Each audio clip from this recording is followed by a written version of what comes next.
As you may have heard, there are new trust reporting rules in effect for 2023 tax year. Now, before you shut this video off, please listen up, because with these new reporting rules, it is going to affect a lot of Canadians in a lot of situations where you wouldn't expect to have to ever file a trust return.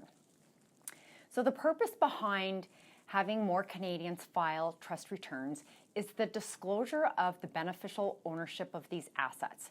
So there are situations where parents have joint assets with kids, or kids have joint assets with parents, where there is going to be trust return reporting required. Now, the reporting became effective 2023, and the filing deadline is April 2nd of 2024. So we are requesting for all information from clients to be provided by March the 22nd to ensure that we can set up the new trust account and get the filing all completed for our clients. Okay, so let's get into some examples of where a bare trust will come up. There's individual situations, there's estate situations, and then there's corporate situations.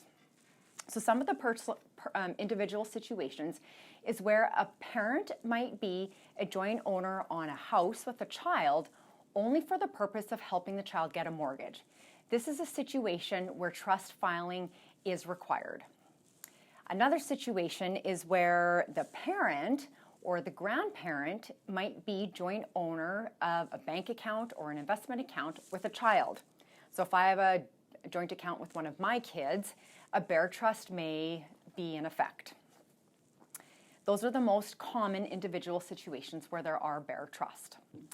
Estate planning reasons. We see a lot of times that kids are joint owners with a parent on a home or an investment account or a bank account only for the purpose of making the estate planning easier when the parent passes away. This is a case where there is a bare trust in effect, and the filing will have to be completed. There are some corporate situations which you can read on the attachment, but a lot of times it's if an asset from a corporation is owned by an individual or vice versa. Okay, so how do we determine if you have to file a trust return? The first step is just to identify if a bare trust is in existence. And if you do have a joint owned asset where you're not the beneficial owner of that asset, there typically is a bare trust in effect, and that individual has to file the trust return. So a parent who helps a child get a mortgage and is joint owner on the house, it's the parent that has to file the trust return because they're not the beneficial owner of that asset. The child who owns the house and is the beneficial owner doesn't have to file the trust return.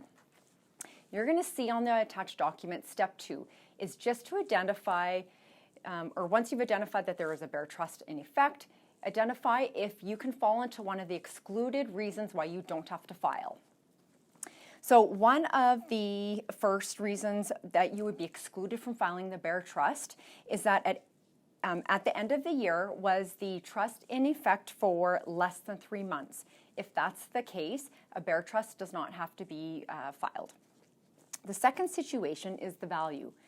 So if the value of an investment account, for example, or a bank account does not exceed $50,000, that means that the bare trust filings are not required.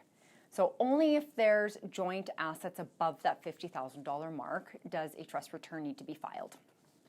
Those are the two main reasons, or the excluded, but you can see there's 4 different points. If you're a charity or a nonprofit, you don't have to file the trust return.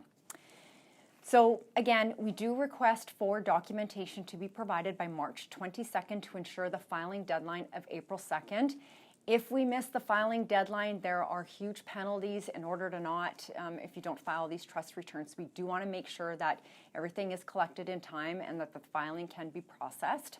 If you're not sure of your own situation, please email service@precedencewealth.com.